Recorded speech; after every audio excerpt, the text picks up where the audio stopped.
Anybody who's heard me speak before, sorry, I'm going to walk around, I'm going to say stuff that you probably won't have heard before, because we need to keep saying this stuff. People who haven't heard me speak before, oh, you're in for a surprise. For the person who's just tweeted, I don't have a company, lostandesperate.com is my blog. It's called so because people come to me either lost or desperate. They're lost, they know they want to develop something, but they don't know what, or they're desperate. They know what they want to develop, but they don't know how to get to it. So that's the title of my blog. If you want to connect with me on Twitter, that's my hashtag. First things first, I would love everybody to stand up, please.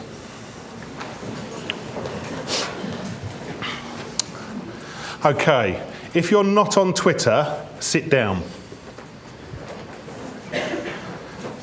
Okay, all the people sitting down, all these people are having conversations about how they can develop their learning and development function, and you're excluded.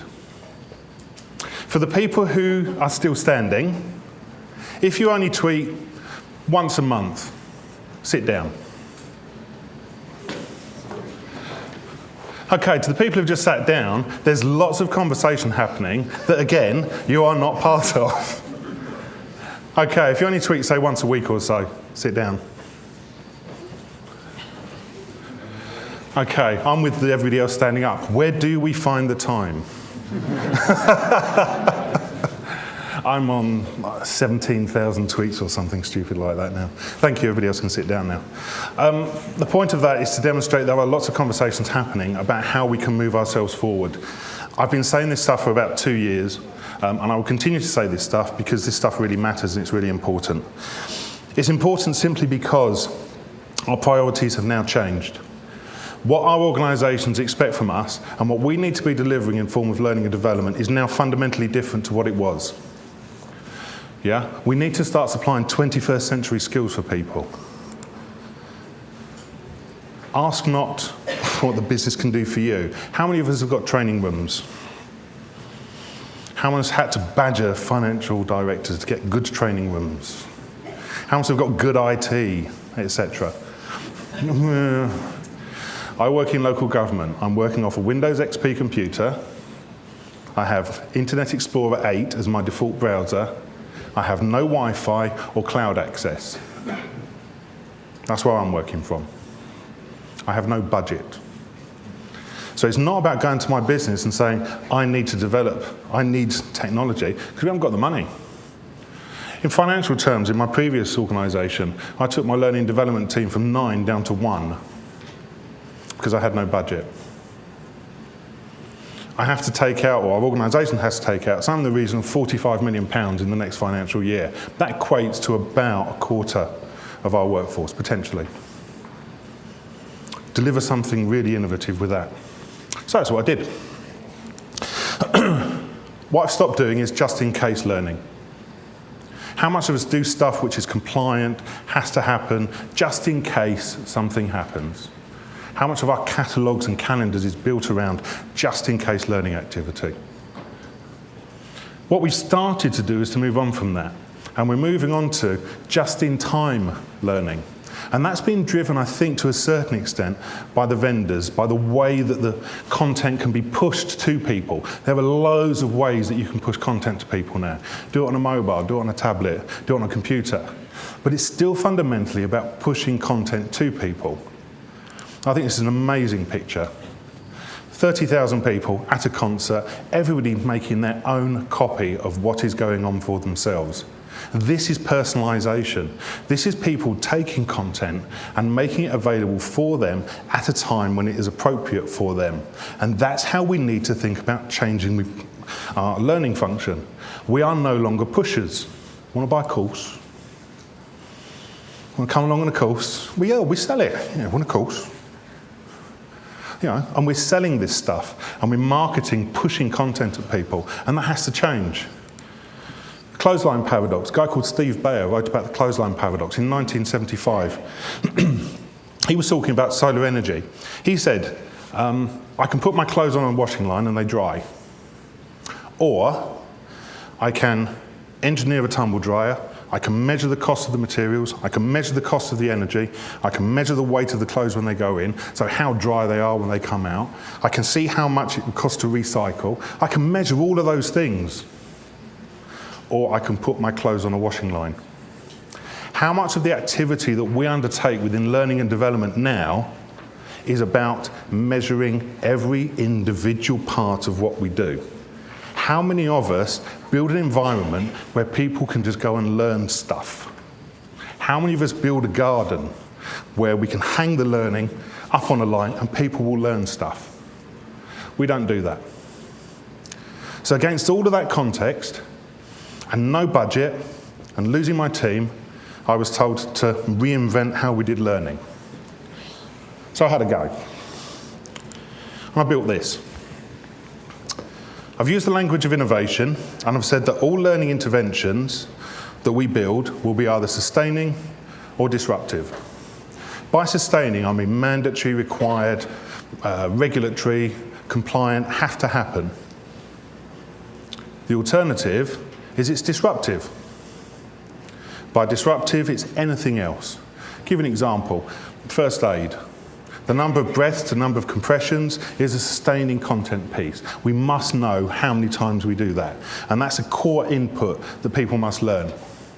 How you tie a sling, well, there's lots of different ways that you can tie a sling. There's this way, but there's 2 or 3 others, the way you tie the knot. So that would be disruptive. So what I did was start looking through our content and said, what content has to happen? What is sustaining? And guess what? It's about that. It's a tiny, tiny proportion of what we deliver. Then I've looked at our content and said, how much of it is formal and how much of it is informal?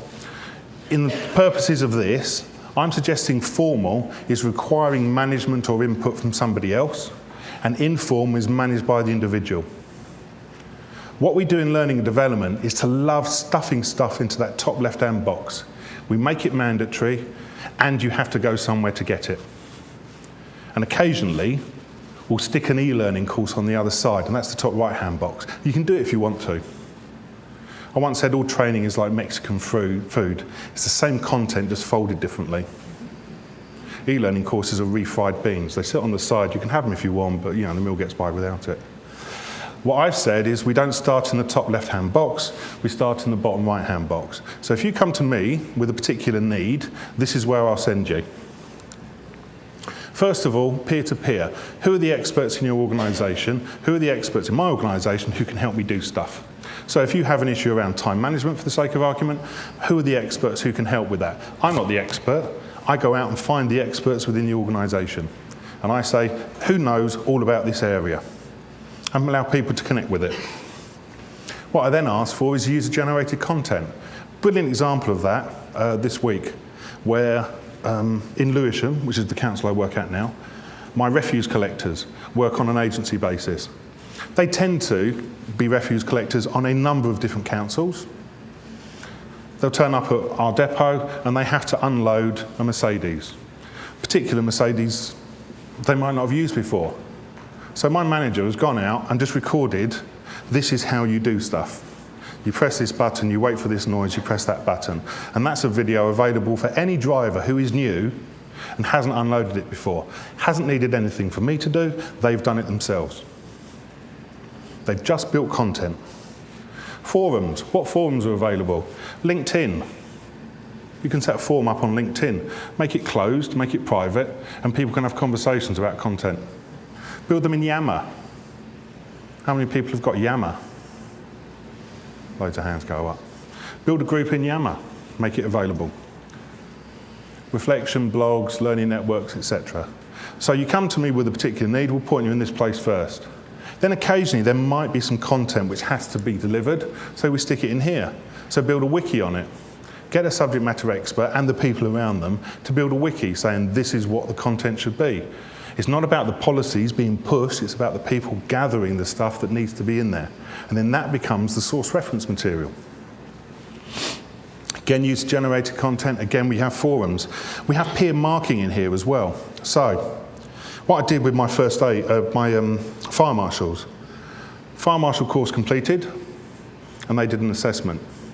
What they did when they did the assessment, though, is it wasn't marked by me, wasn't marked by my external facilitator, it was marked by the previous cohort of fire marshals. 1, space practice. 2, retained organisational knowledge. And my cohort who have now just been assessed will then assess the next cohort. My external provider, what they do is they sample 15%, quality control it, make sure that that's statistically significant, and prove that, yeah, that's correct. Personal research, CPD, peer coaching, etc., etc. Now we get into the stuff that people want to do. So this is now going to move to formal, but it's still disruptive. So, do you know how many thousands of ebooks are available for free that you can download and give to people, or give links to people? It's thousands and thousands and thousands. So you go along to someone who's an expert in risk management, and you say, go and find me all the ebooks that are relevant. And you give them the sites where they can go and download this stuff. And they curate it. They find the content and they build it for you. Library services. For anybody in the UK, you all have local libraries. So how many of you recommend your people go to their local library to get particular books? I built comic strips. A 6-frame comic strip using free graphics, and it would have a question, 2 or 3 questions at the end of it, no answer sheet. He said, if you want help with this, go and contact, and the name of the subject matter expert, the HR team, whatever it happened to be. Case studies, hosted chats. You can have a chat on Twitter. You can set a hashtag and then have a chat on Twitter. You can have a chat on a bespoke learning management system. You can have a chat in LinkedIn. You can hold these conversations. Mentors, shadows, practice sessions, action learning sets, RSS feeds, finding content which is available for people. So you do all of that stuff, then you might need to do a little bit of this. But by the time you get to this point here, fundamentally the offer has changed. So if I've needed to develop my time management skills, I've peer-to-peer with somebody, I've done an assessment, I've read some books, I've watched some TED videos, I've done some comic strips, I've asked some questions in a forum and been in 3 chat rooms. Realistically, what content am I going to have to get from a face-to-face course? Very, very slim. So in terms of delivery, my formal delivery goes down to nothing, or almost nothing. What I actually did was I removed my entire suite of courses. I got rid of every formal course that was on my schedule and said to people, if you've done all the stuff and you still need a course, then come to me. Over 6 months, I commissioned 4 courses. That's for a workforce of 2,800. But we need to change the way we do stuff. I've got no money. So what I did is I changed the nature of the budget that people had. Within the UK, we spend between 2 and 6% on our workforce in terms of their development. So between 2 and 6% of our workforce budget is spent on development. I took 2.5% because that was about the amount we were spending. And my staff were contracted to work a 35-hour week. 2.5% of a 35-hour week is 52 minutes. Every intervention that was built worked to a budget of 52 minutes. So I go to a subject matter expert to design an e-learning module, and I want it 13 minutes long. I will build a 26-minute chat. I will build a 6 or 7 minute assessment. The idea being is that I, as an individual, can sit with my line manager and ask for 52 minutes every week to develop my skills. And the week after, another 52 minutes, and the week after, another 52 minutes. As a line manager, it's an awful lot easier to then assess the effectiveness of the performance. The individual is learning as part of their day-to-day work, and you are saving a massive amount of money. I saved 6 figures worth of money for my council. And if you want to invest a bit more, invest 3% in your staff. 3% of a 35-hour week is 60 minutes.